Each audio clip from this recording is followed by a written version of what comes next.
mad, wouldn't it? They've said, I think, I don't know about you boys. Do you feel like European football has kind of saved the season? Well, LB might not because they got battered this year. No. It has a little bit because obviously, like, Arsenal got to a semi-final. That's made that interesting.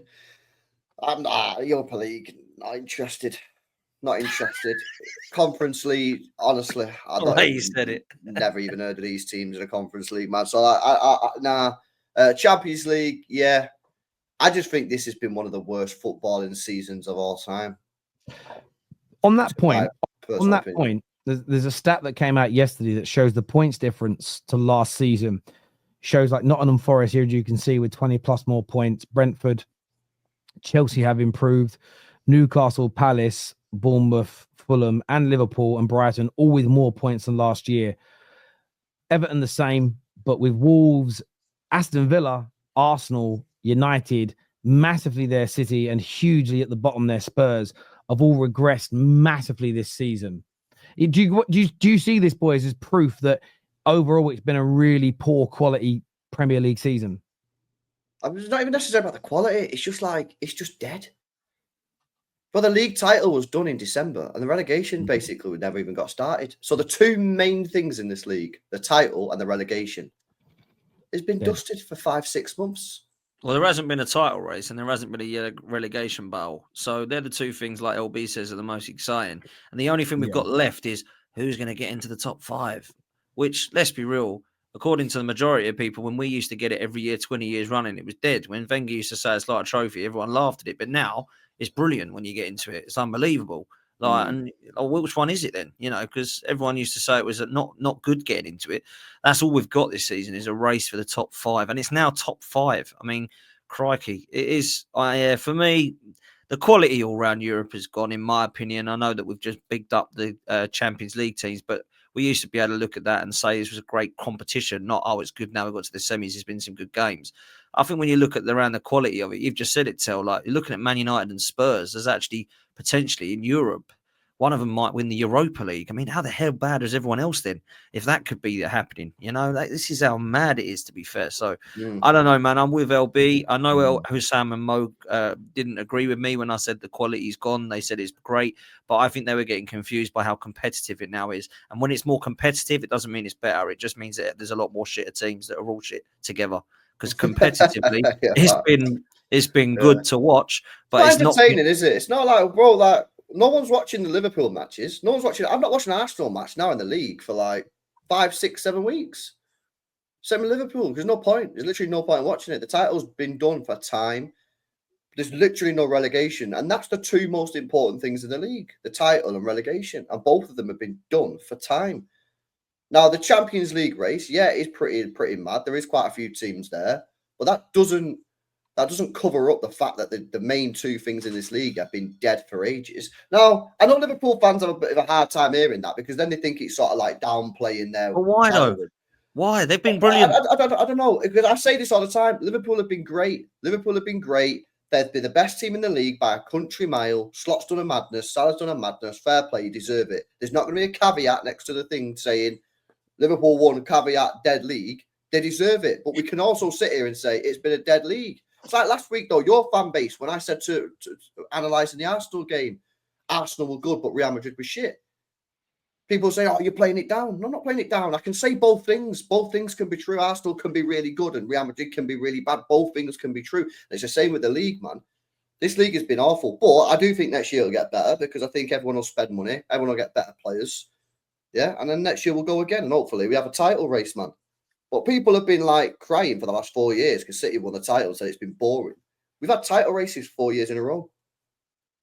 We've gone down to match day 35, match day 36, match day 38 sometimes. Yeah, do you know what I think people listen, the Liverpool content creators may not see it this way, but we notice it as content creators. I certainly see it after, I would say in the last 2 to 3 months, Chelsea would lose games in the last 5 or 6 years. And whether it be our match reactions, whether it's the straight facts shows the next day or the top 6 shows, there'd be a banter forum, but there'd be Chelsea fans in there defending themselves. And as a little bit anecdotally, the amount of Chelsea fans that I've had that are members of the Terrace that will DM me, say, bruv, sorry I've not been watching the shows, still a member, I can't do it anymore. I'm not even watching Chelsea play. I'm going out on Saturdays. And and then it was a few weeks ago. It was on one Saturday, and there's some bad refereeing decisions. And then you started seeing that Culture Can was tweeting it. So many people just saying, this season just feels awful. I'm barely watching games anymore. And it went from a few people anecdotally to a large body of people sort of saying, I'm just not engaged with this season's Premier League. And I think it's the truth. And I haven't enjoyed it as much as you. Where the Champions League, as you mentioned, and when I said Europe earlier, I kind of more meant the Champions League. The group stages was fun. There was great jeopardy. We had big teams that fell into the elimination areas. They made the playoffs. You had the playoffs that were fun. There's been some great games, some great two-legged matches that have been exciting, exhilarating. You've been on the edge of your seat. The Prem this year, and maybe it is because the quality's got better and it's become more competitive.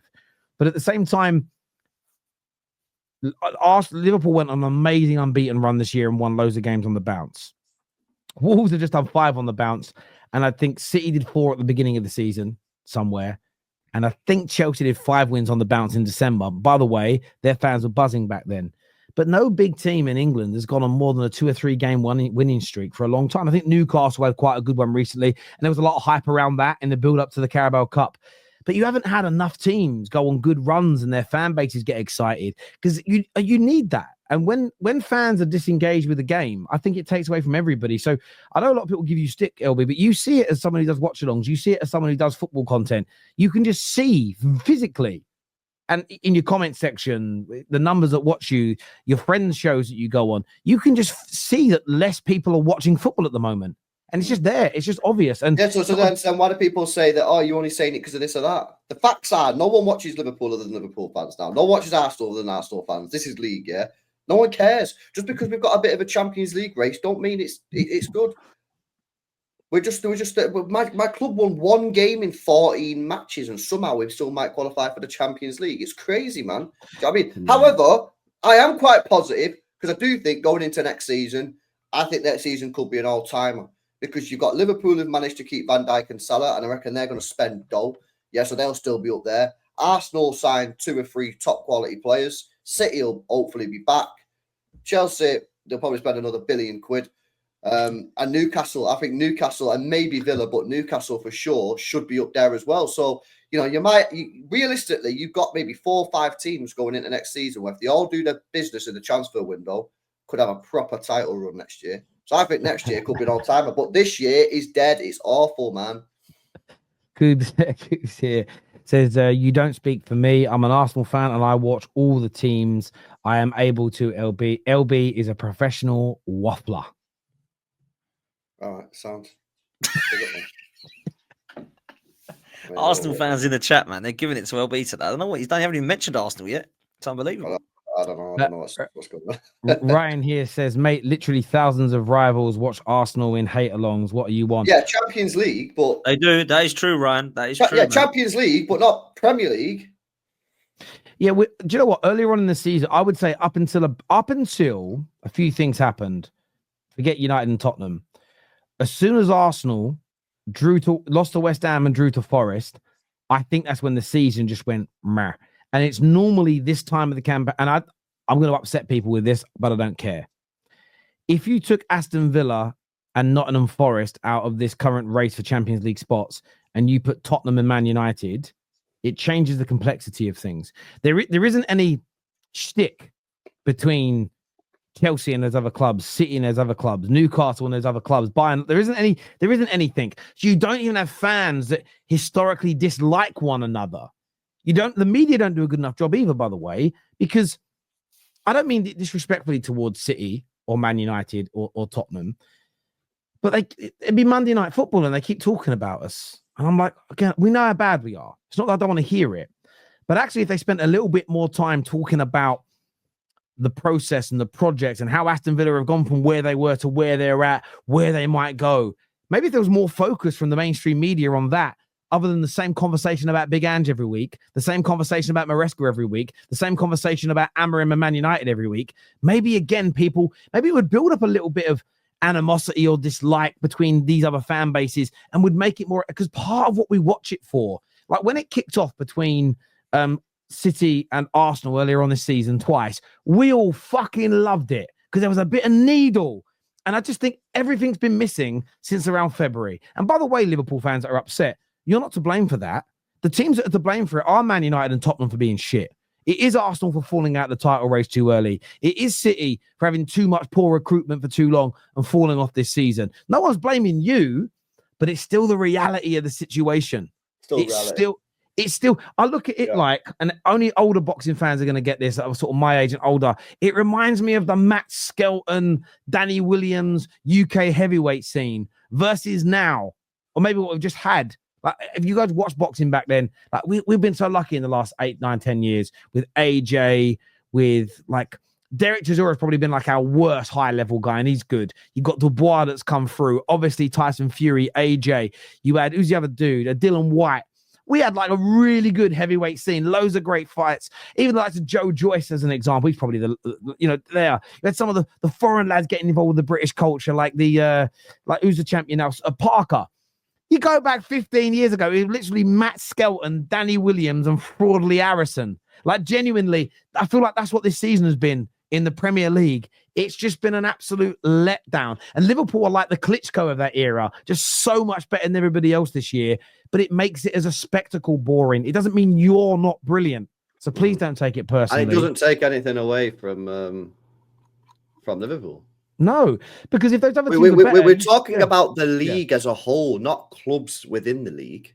Yes. The clubs within the league have made it bad, but Liverpool haven't made it bad. Liverpool done nothing. And like I say, Liverpool fans are going to be chilling when they're doing the parade and that. They ain't going to be sitting there going, "Oh, if only the league was better."